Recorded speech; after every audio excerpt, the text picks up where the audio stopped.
Hi, everyone, and welcome. Thank you for joining us today. My name's Hannah Hale, and I'm delighted to be hosting this session, Preparing for EU Pay Transparency with SuccessFactors, what organizations need to do next. We're really seeing a significant shift in the market right now. While awareness of EU Pay Transparency Directive is high, many organizations still are working through what it actually means for their systems, data, and reporting. And that's exactly what we're here to unpack today. At Zalaris, we recently surveyed SAP SuccessFactors customers to understand how prepared organizations really are. And we had one standout finding. Only 19% of surveyed organizations feel their HR systems are currently ready. So while the directive is clear, in some instances, and the path to compliance is still evolving, today's session is about bringing clarity to that, specifically around systems, implementations, and data readiness. So what we'll cover is we'll just do a brief introduction to Zalaris. We'll do a quick recap around what the requirements are. We'll also run through that SuccessFactors research.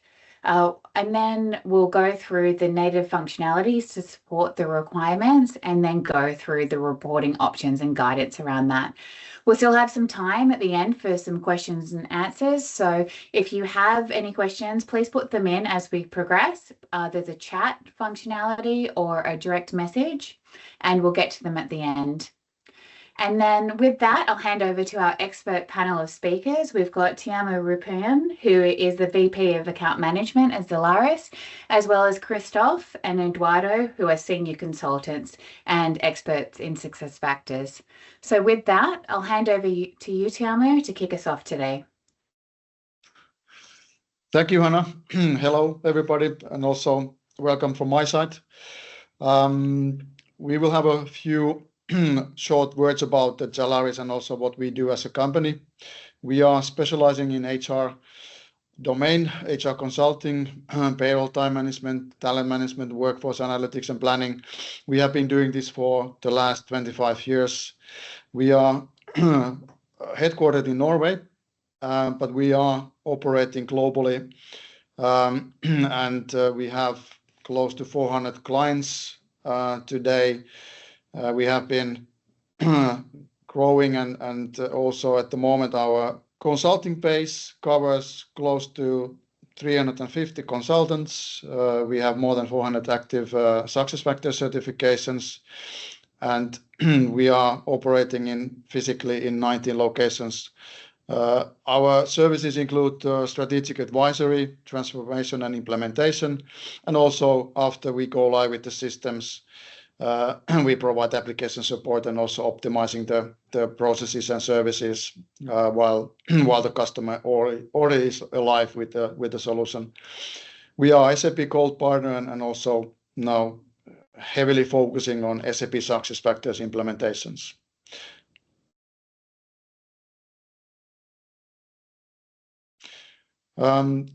We do have a lot of clients that operate on a multi-country basis, so large enterprise clients who actually have thousands and tens of thousands of employees, and this is a snapshot of some of those clients that we are working closely or have been working closely, and it represents all the industries you can think of. And we are very proud of all the collaboration that we have been able to do together with the clients. And it is also a good distribution across public sector organizations amongst the manufacturing, finance, and services. So then let's move on to the topic of today. And before we look at the demonstration and the concrete examples of the EU Pay Transparency topics, let us talk a little bit about the survey that we have recently conducted. And in the next slide, you will still have a quick recap of what is the EU Pay Transparency in reality. So actually the time is ticking, and we are approaching the June 7th deadline, which is about 2 months' time from now. It means that the directive will become in power in all of the member states, and employers with more than 150 or 250 employees will need to start reporting on the pay transparency topics, as we all know very well. The directive covers a number of areas, starting from the recruitment, going into the compensation and salary information, also focusing a lot on gender pay gap reporting, identifying any gaps that are more than 5%, and also the fact that employers need to enable employees to request information about their pay information, and also that how well they are positioned against their peers or employees working in the equal positions.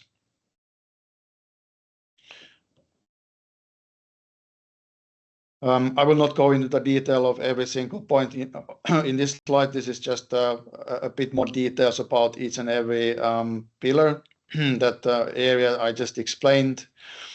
But like I said, there are quite many areas that this pay transparency directive will impact customers and organizations needing to report the data, and also making sure that the data is in place and it can be compared across different jobs and genders, and making sure that there is enough justification for employees to trust that there's a fair compensation in place. But now this is one area that we also would like to highlight today. We have recently conducted, together with the Haaga-Helia University of Applied Sciences in Finland, a study or pulse survey, you could call it, amongst Nordic SAP SuccessFactors clients. So the clients and organizations who are already using SAP SuccessFactors. And we were interviewing and surveying these clients in Q1 this year. And this following slides will give you a high-level overview of the findings of these 21 organizations that we were able to get their feedback on. So as a summary, looking at the findings of our survey, there's definitely a strong awareness and understanding about the directive in itself. So it's not a surprise to anybody that this is coming into power very soon. What is actually quite alarming still is that only 18% of the organizations have systems fully up and running. On the other hand, there's still some time to ensure that everything will be in place on time. Nearly half of the organizations are actually very much in the middle of implementation, implementing the technical solutions and services, enabling them to be ready by the time the reporting needs to take place. We also found out that there's not necessarily that many organizations that feel receiving enough executive support or alignment. So only 29% of the companies were feeling this way. And what was maybe not that surprising is that the number one challenge that organizations are facing today is the limited internal resources. So 9 out of the 21 organizations were reporting that they definitely didn't feel comfortable having enough capacity to do all the required actions and activities at the moment.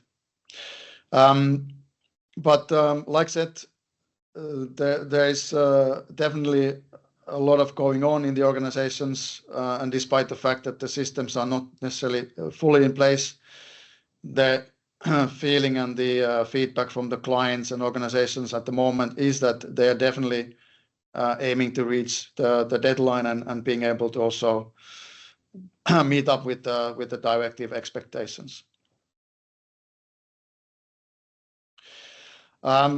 This is a snapshot of the survey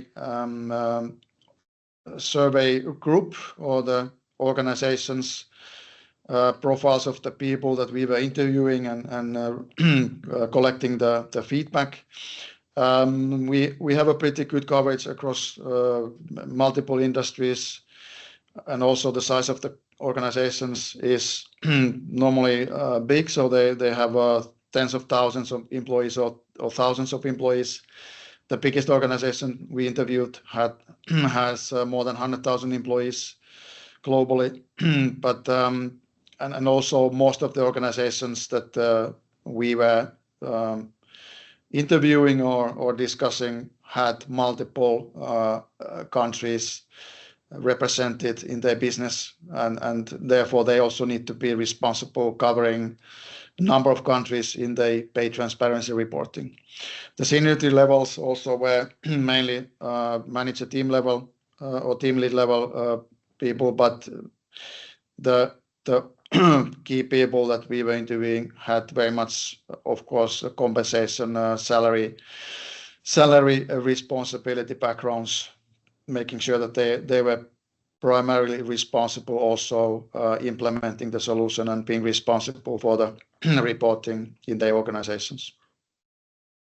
Even though this is not necessarily the number of organizations we were interviewing was limited, but we still believe that we got a pretty good understanding of and representation of how organizations in general at the moment are feeling about the directive and where are they in their own internal activities at the moment. So just to summarize what I've been mentioning in the previous slides, so awareness is definitely high. That is not the issue, but the readiness to have all the systems in place is definitely under construction. Most of the organizations, or nearly half of the organizations, are still implementing the solutions. There are still some organizations that haven't really started the let's say the technical implementation, and but most of the organizations definitely take this very seriously, and they some of the early adopters are already in having systems in place, testing them as we speak. But like I said, a lot of is still ongoing, and the coming months will be very, let's say, busy and crucial for the organizations to come up with the final setup and solution meeting the directive expectations. The one area that we were also surveying was what are the main obstacles to meet up with the directive and then also being able to execute it successfully. Like mentioned earlier, the limitation in having internal resources, that's probably a no-brainer. No matter what kind of change management program or initiative you normally have within the company's organizations, this is probably one of the top 3 reasons in most cases. So it's not a surprise that that's one key major obstacle organizations were identifying. One very important and also understandable area as a bottleneck is the insufficient data quality. And also not only the data quality, but also the availability of the data. Because of the size of the organizations, having multi-country business landscape, having a fragmented, let's say, payroll and HR system landscape, in many cases, organizations don't have a single platform as we speak to report the data to meet the directive criteria. So it's inevitable that organizations need to collect the data from various sources. There's definitely an ambition level to consolidate and harmonize, but it's not always possible for a number of reasons. The number or the third reason or the biggest obstacle was also the lack of tools and technology. So even though you have data harmonized and available, companies are still struggling to some extent to let's say, have a simple enough technology landscape to enable the reporting to take place, and then making sure that also the data is based on the real facts. And also because of the sensitivity, the data is very sensitive that is being reported. There was one large organization that was also mentioning that they are also having a lot of challenges in maintaining authorizations at the level that only the relevant people can see the data that they are supposed to see. And if you have multiple technologies, you have to also maintain different authorizations in each of these systems. And also, if you need to make changes into the data capturing and reporting process, the more you have systems in the chain, so to speak, the more you need to also make changes all the way until you get the end result and the end report working the way you want. So the flexibility was one of the, let's say, outcomes that we could find out as being one strategic ambition level, that if there would be flexibility enough to build up the solution, enabling also to flexibly maintain it and modify the concept on the way when they are already live, is something that customers were willing to achieve. But at the moment, I think we are still quite far away from that in most of the organizations. We are also requesting or asking the customers' feedback regarding the artificial intelligence and the way they see AI helping and supporting the transparency reporting. Most of the organizations see that it is an important topic and it will be important going forward, but there are still a lot of organizations that are trying to investigate and understand that how AI can help them the best possible way.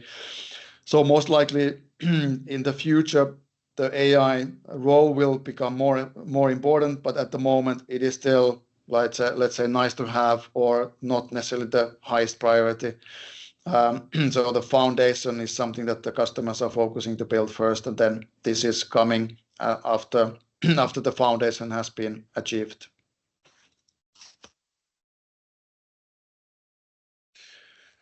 Looking at the survey from the SAP SuccessFactors reporting point of view, nearly half of the organizations actually are using at the moment both SAP SuccessFactors reporting capabilities and third-party solution to complement the reporting. So that's one of the outcomes of the survey. Some of the clients, 24%, are actually relying on non-SAP systems for reporting. But while this whole area is evolving and also SAP SuccessFactors is bringing in new features and functionality, it's very evident that customers are also anxiously waiting for SuccessFactors to see what kind of functionality will be brought to support the directive going forward. But it's fair to say that most of the organizations are running a hybrid approach where they rely on both SAP SuccessFactors and third-party systems in the reporting.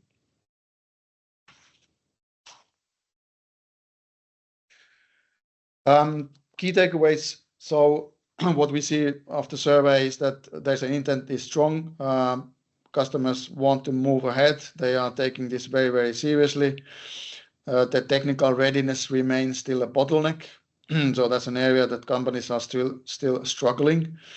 Leadership engagement is very important. So in the organizations that they were already at more advanced level when it comes to directive, they definitely had more leadership sponsorship and executive level support to make sure that the program is progressing at the pace that it should be. It is also fair to say, based on the previous slides, that many of the organizations are waiting for SAP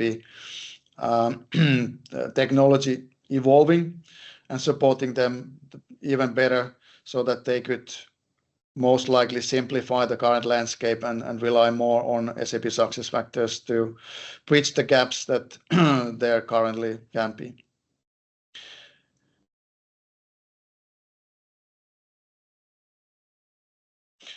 Okay. Thank you very much, Tuomo. Over to you, Christoph. Thank you very much, Tuomo. So yeah, let's speak about the UA transparency and how we can achieve these functionalities with the native functionalities of SAP SuccessFactors. In this slide, you see like the summary of how we can navigating the EU Transparency Directive with SAP SuccessFactors, where you can see on the left side in bold written all the EU Pay Transparency Directives, and on the right side you see all the modules who will achieve these directives. If we speak now about the pay transparency for employees, what you can achieve with Employee Central as a self-service, because every employee has now the right to get like a report, a request, like information, what is my current pay and what is maybe the average pay of the similar work in a similar category. But to that I will come a little bit later during that presentation to show you some slides from the system. Then when we speak about informing applicants about pay ranges, that we can do with SAP SuccessFactors recruiting, where the recruiting module supports publishing the salary ranges immediately into the job postings or in the career site template, so that somebody is applying to a new role immediately sees, okay, what is the potential salary range I'm applying for. Then also, if we speak about prohibiting questions about pay history, that is maybe not like a system requirement per se, but it's now that you're not allowed to ask these kind of questions anymore. And we know from our experience, of course, that some companies have that in their recruiting model, these predefined questions in the recruiting, and these questions need, of course, taken to be out because they're not allowed to do so anymore. And why we have written Employee Central here, because your recruiters and interviewers need like a single point of contact with all the compliance documents, so that they know that they're not allowed, as an example, to ask these kind of questions anymore, right? Then we speak about providing pay range informations with SAP SuccessFactors SC and the report center. My colleague Eduardo will later speak about more with the report center part. Then we have the gender-neutral career progression criteria, which we also will take with EC and compensation. And then we have the encouraging open discussion about pay with SuccessFactors EC and learning, where more the learning module comes in handy, because with learning you can make dedicated trainings and compliance trainings to have a cultural shift and openness regarding pay transparency in your company. And the next point, we have providing pay comparisons with Employee SuccessFactors, Employee Central, and compensation, where I also show you later a little bit more how you can achieve this, how you can support your managers during the compensation process to have either pay comparison, but also to showcase you more maybe where do we have like a gender pay gap. Then the last 2 points is we have gender pay gap reporting with job architecture and compensation passing through to analytics and reports. And in the end, we have the equal pay for equal work to auditability with data consistency, workflow, and history. If we go now to the next slide, of course, what would be you need to do? So first you would need to connect HR and payroll systems together to automate data and systems to comply with the directive. The next thing would be that you ensure employees' role and pay data integrity across multiple systems, so that you have like a standardization of your systems. And of course, this comes often handy with data cleansing as well. If you have then your foundation and are finished with the standardization, you can then deploy pre-built dashboards and showing gender pay gaps, job group comparisons, and trends. And with that, you could then build workflows for pay reporting, exception handling, and approval tracking. And finally, you would then define the roles for responsibilities and controls for ongoing compliance monitoring. And of course, we know that's a lot of to tackle, but we also want to show you what you need to do and where we would be as a Zalaris happy to help you manage the EU transparency. As I said before, right, the employees have now the right to request information on an average pay level by gender for comparable roles. And if we go now to the next slide, you will see how we can access through the people profile. You can see here that I'm currently Jada Baker. And if you click on the blue button to all actions, that we can then generate a new document, which would be the individual pay transparency report, which you then can send directly via email and download. And if you go to the next slide,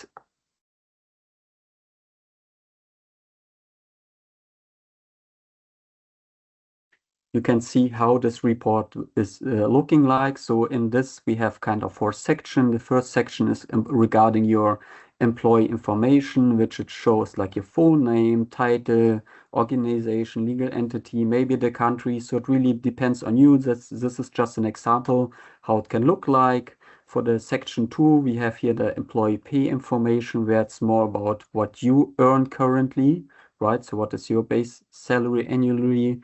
Do you have any variable pay components in your pay salary? So you will see that information. Then we have the section 4, what you will not see, not right now here, but a little bit later, is that you then see the average pay of maybe of a female co-worker or on a male, so that you have your comparison. And as a section 4, it could be maybe some additional information. So if you now go to the next slide, then you will see where you can configure it. So you have to go to manage document templates and generate a new template. And also here, feel free to use this as initial guidance to create this kind of document where you then can create it. In the next slide, you will then see that you have to create also generic objects and manage data for employee pay aggregated results. In this example, you see the information of Jada Baker, that the pay is coming from the year of 2026, where you can see, as I just mentioned before, in the section 2, what is her basic wage, her variable pay, and what does it mean in a total pay. And really important would be then here to showcase you here, it's like you see it on the bottom, it's the category, because the category defines as well in the job architecture to which roles, comparable roles, it will be compared to. If we go to the next slide, then you will see that you also need a generic option for the third section, which we called here peer pay aggregation by category C01. So the one I was just Jada Baker had as well. And here you can see as well important the calendar year, it's 2026. You see the category, it's C01 as for Jada. And then you see what is the average total pay, what is the average male total pay, and what is the average female total pay. And maybe also you can publish in a report if you want to, like a male distribution and female distribution, so that you can compare your pay salary at the moment to the other average salaries, right? And then we have in the section 4, as I mentioned before, here you can see it in detail, that you can add additional information if you want to. And in section 5, even give maybe some context to a person who's like, if you have any questions further, so that you can contact the person to get more information if you have any queries in that. And of course, this data needs to be stored in these generic options. You need, of course, then to import these kind of data into your employee central system.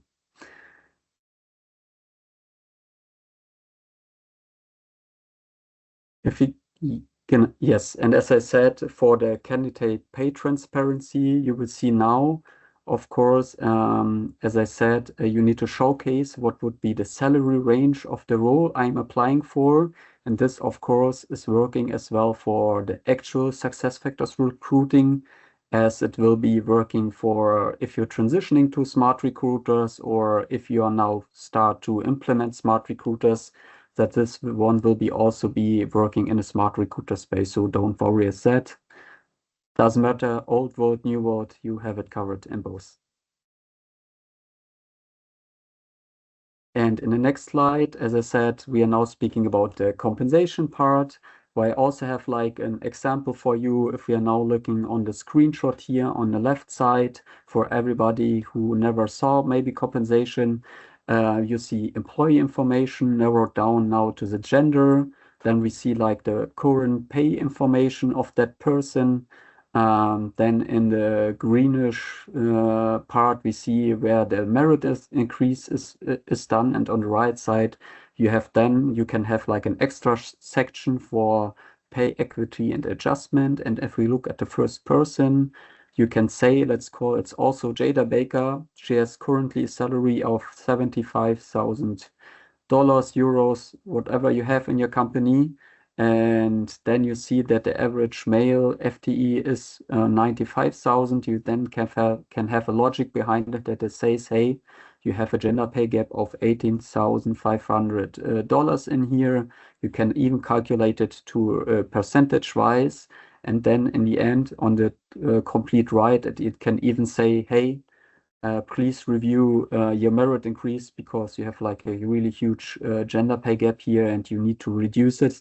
Because if you look now in row number 2, where we have another person, she's earning $144,000 and the average male FTE is $120,000. It even shows, hey, here's no gap, you're fine. So that's what we said. This compensation functionality can, assist your managers to make the right decisions. And speaking now about the reporting, just as a brief introduction, my colleague Eduardo will now talk a little bit more about the reporting part here. But for the screenshot part, you can see how it can look like. But Eduardo, I will hand over to you. Yes, thank you, Christoph. Yes, I will take over the reporting part. Well, I will start explaining why it's important reporting analytics nowadays. In the current HR landscape, organizations rely on data to understand their workforce, identify gaps, and make informed decisions. But HR and payroll data is often distributed across different systems or models, which makes reporting complex and sometimes not unreliable. This is why modern analytics tools such as SAP People Intelligence and SAP Story Reports are essential. They help centralize, clean, and interpret people data. They can automate reporting, reduce manual work, and create a single trusted version of the true data across the company. In short, analytics tools transform fragmented HR information into clear insights that support better decision making. And this slide we have also the 3 pillars of pay transparency reporting. The first, the data.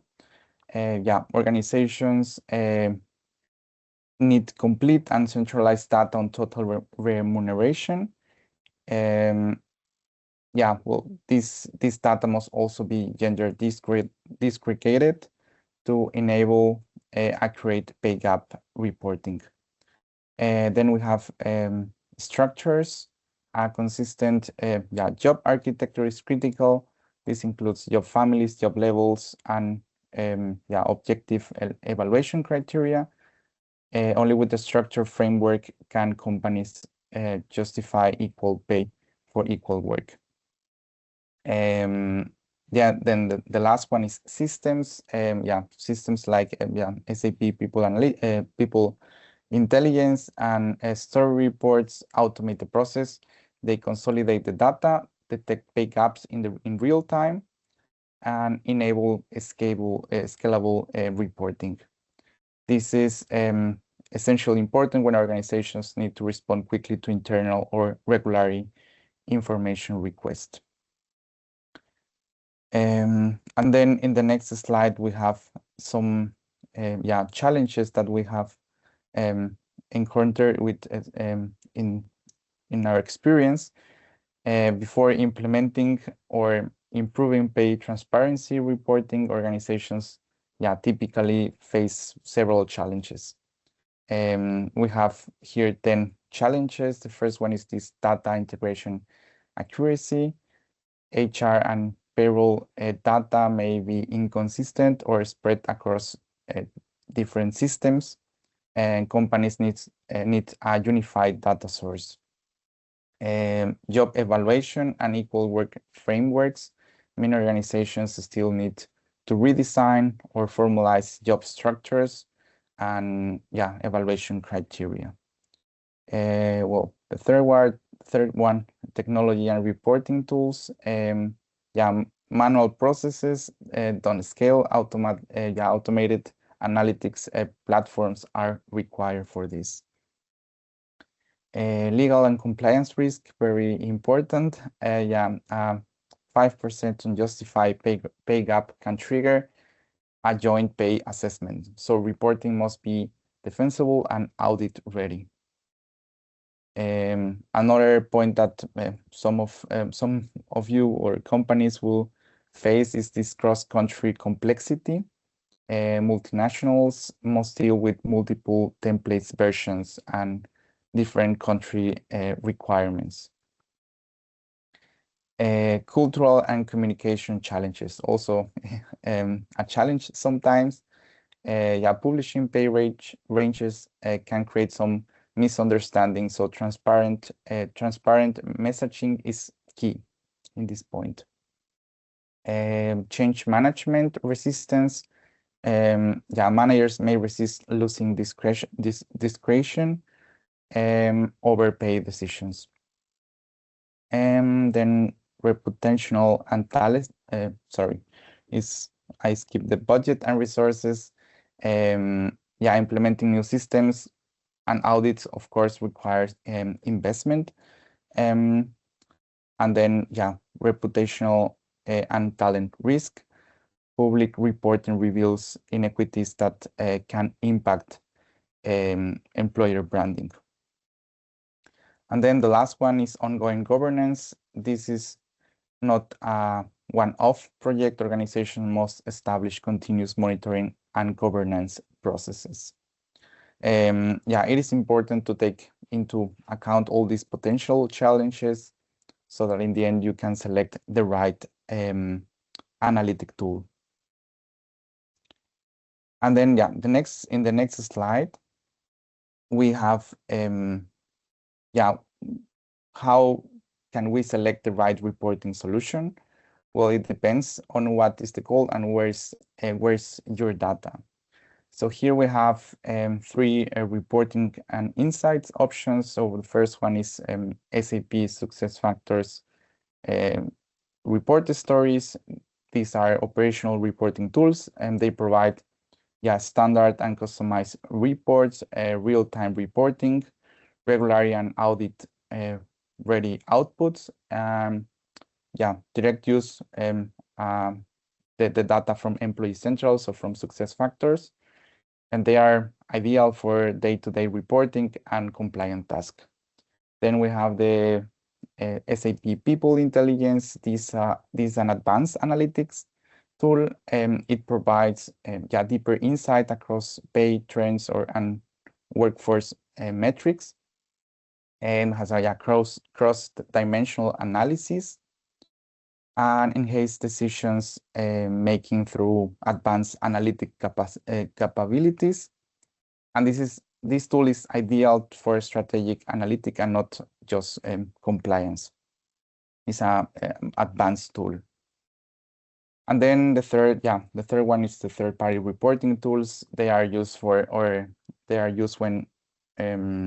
organization need, for example, local or country-specific requirements or reports, integration with external payroll or data warehouse are needed for this, and also high levels of customization for this kind of reporting.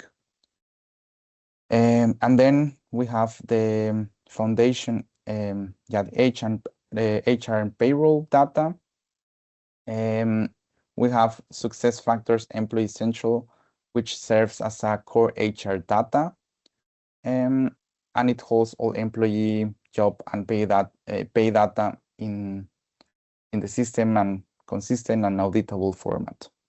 And then we also have the Easy Payroll or third-party payroll system. They provide detailed information regarding payroll, completing this end-to-end picture and assure the pay transparency reporting. Altogether, selecting the right reporting solution ensures organizations that they can meet the EU pay transparency requirements and efficiently and confidently. And yes, now we have some samples of people intelligence and story reports. So in this first slide, we can see a first screenshot of reporting people intelligence. In the top, we have a comparison of gender pay gap, variable component gap, median pay gap, median variable pay. And in this screenshot is a comparison between 2025 and 2024. And then we have some graphics down showing some KPIs like number of employees receiving complementary or variable components by gender. This is the first graphic on the left. And then we have down the gender distribution by each pay band. And on the right, we have the pay gap by worker category. And then in the next slide, we have another graphic. And this is showing the gender pay gap by worker category. The difference in average pay, between male and female workers. And down the table, we have detailed information for each employee. And this is about the people intelligence. And then we have now the report stories. We're gonna skip this these next two slides very fast because we have prepared a demo for you in the system. So here you will see the screenshots of the report, but now we are going into the system to show you how it looks, this story report in one of our demo systems. So just 1 second. Yes, so here we have, okay, now I think, here we have an example of a standard report from SAP in the system, in a demo system with our, some demo data. It is important to mention that also the reports that you create or that you have as a standard, they can be all customized. And in this case, it's just a standard report. So on the left, we have some filters that we can use or that we can also add for the end user. And then we have some data here about the number of employees, average gender pay gap, number of male employees, some KPIs regarding the annual amount, median annual amount, and some KPIs that are relevant for the average annual amount. These are, as I said, they are customized. It is possible to add more or create new KPIs or remove some KPIs from here. Then on the right, we have some graphics. This is the average gender pay gap, median gender pay gap per business unit. And on the right, you can see here this filter. This is a dynamic filter that we can use for some graphics. So right now we are looking the KPIs per business unit, but if I change, for example, I will click here division, then the graphic will adjust and will show the KPIs per division. And the same for all of these. And then on the right, we have the number of employees per annual amount range per gender. We have here in color and some, each category here regarding the or per annual amount range. And then down we have another graphic of length of service, mean annual amount, and others per annual amount range gender. Again, we can select a dynamic filter here. We have now on the left is the mean annual amount, and then we are filtering now by length of service. If I change to age, then it will automatically also adjust the graphic. This is an overview of a dashboard that we can create, and then we have some tables for more detailed information. This is a table that you can add or create in a report with the different columns. The columns, again, they can be more columns can be added, or we can remove also some columns from here.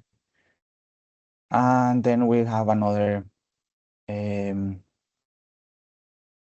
table for the annual compensation details, where we have the information from each user here, the legal entity, business unit, division, cost center, etc., about some information of the user, and then the annual amount, well, in this case, also the actual FTA. The table, well, now you can see if I select one of the users here, the table behind will automatically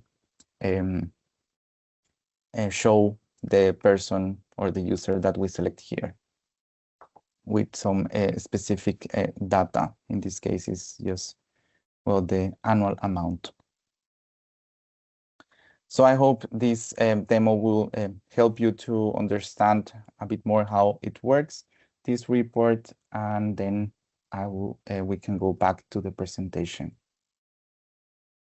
Thanks so much, Eduardo. That was really great to see it live in action. So, wow, this has been a really informative session. Great to see some insights into the readiness trends through that research, and understanding a little bit more around the functionality and some of the dependencies that are required to kind of get it to work and perform as needed. So maybe can I hand over to you, Tiamo, to do a little bit of a wrap up?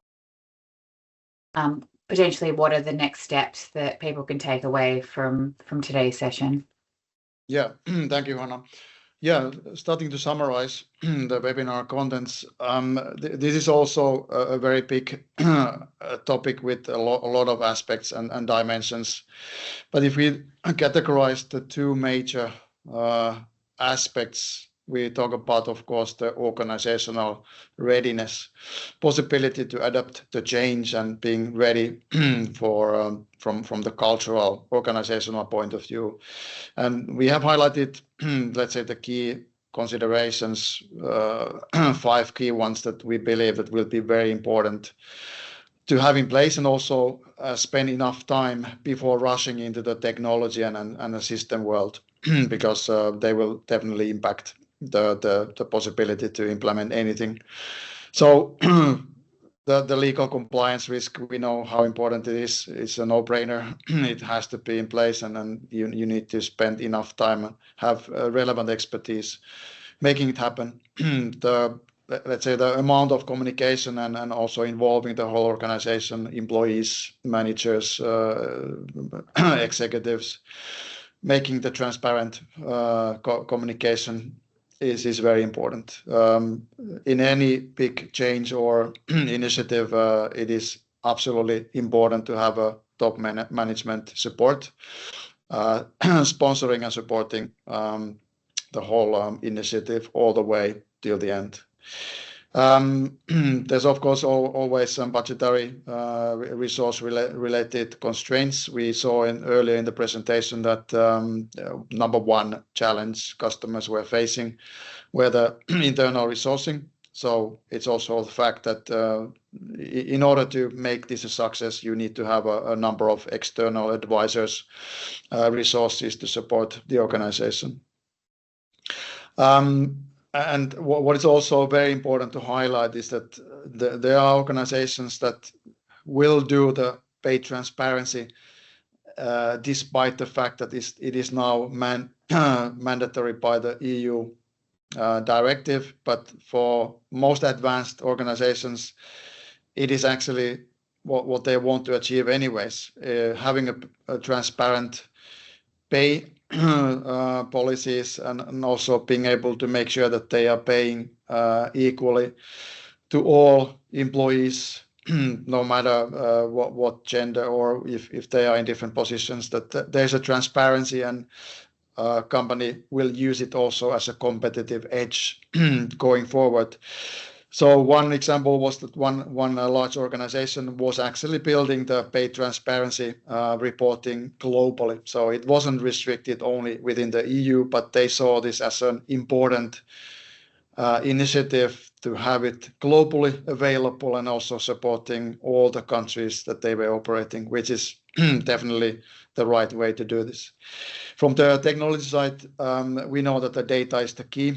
Without harmonized data, you simply cannot build anything that is truthful.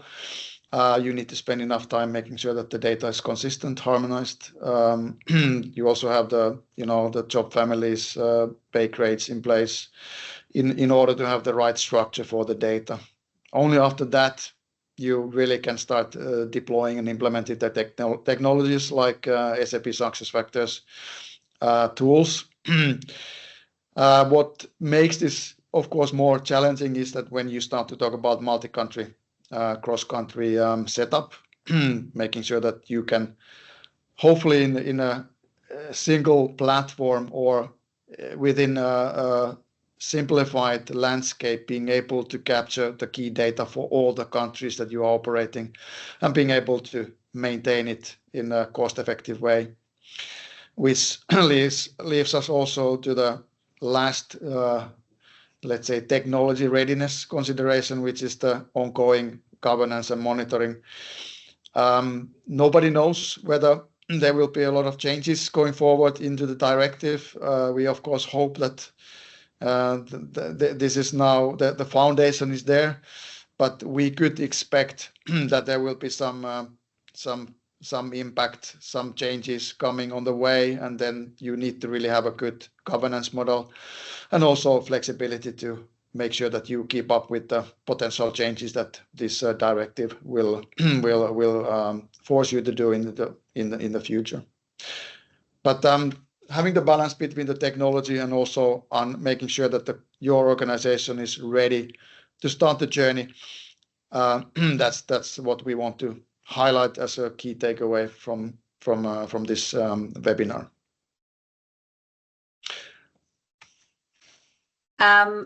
Well, actually, there's a lot of questions that have come through in the chat team. So we're almost at the top of the hour. So we'll just have a time for a couple of them. So we've got the first one, which says we've already invested in data warehouse. Should we use that for pay reporting or stay within SAP native tools? Yeah, I can take that question, Hannah.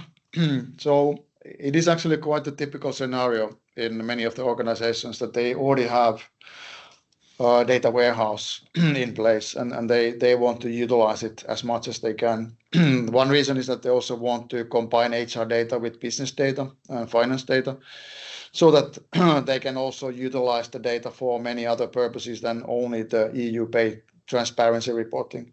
So, and also from the IT point of view, we know for a fact that IT wants to limit the number of systems because of the budget constraints, but also from the data security point of view, so that there is a good control on where the data is kept, and also that there's a proper role-based permissions to access the data by the right employee groups. But it's not unusual to have a hybrid reporting landscape. So if you already have an existing data warehouse, we of course encourage you to utilize it because it might have other reasons for reporting, but definitely also encourage you to look at the SuccessFactors capabilities, because they are also evolving fast. And if you already have SuccessFactors master data in or kept in Employee Central, then definitely this solution will give you a lot of benefits going forward. But that's in a nutshell. I try to keep it short so that we have time for the other questions as well. No, that makes sense. Thank you. And similarly, we've got a question here from Gregory, which says, we're running SuccessFactors Employee Central, but not compensation. Can we still support pay transparency reporting, or do we need to extend?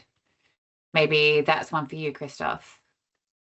Thank you, Hannah. So in general, you don't need especially compensation, because compensation for an understanding perspective is taking the information anyways for Employee Central. So Employee Central is the single point of contact here. But what Employee Central gives you is like supporting the compensation process for your manager, as I showed in my example. If you want to make an increase, that you know if there is any gender pay gap in place or not. But you could also achieve this kind of information without compensation, just in Employee Central. But yeah, as I said, it's just for enhancing the possibilities for your managers during the merit increase. Yeah, okay, that makes sense. Thank you.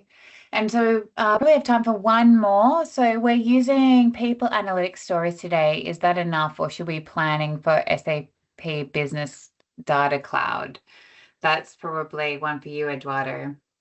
Yes, yeah, I think it's also a very good question. Well, it depends on, I would say that it depends on the data that you have, and also the KPIs that you would like to have in a report. So if you have all the data in SuccessFactors, then a story report will be enough. But if you have different data across different systems, then yeah, story reports will be not enough. Makes sense. And probably a quick one here, but maybe applicable to a few on the call. I think actually maybe, Christoph, you covered this, but Susan said we're looking at transitioning to smart recruiters, which obviously, is a really exciting time for a lot of customers. Is the functionality there to support EU Pay as well? Yes, of course. So it doesn't matter if you are still using the old one and sticking to it, but or if you want to transition to smart recruiters, or even if you just start with smart recruiters as a new tool for your recruiting experience. So both systems cover the functionalities of EU Pay Transparency. Fantastic. So we are at the top of the hour. So if we didn't get time to get to your questions, which there are still a few, we'll reply back in the next couple of days with a direct response there. But if you have any burning questions, please feel free to reach out to the team and we can get in contact and make sure that we're supporting you in your EU Pay transparency journey. Likewise, we'll send through this recording, and if you've got any questions and you're existing Zalaris customer, please reach out to your key account manager and we'll be there to support you every step of the way. So thank you so much, team, for the great session, and thank you everyone for joining the call. Have a great day. Thank you. Thank you for joining. Thank you. Bye. Thank you. Bye.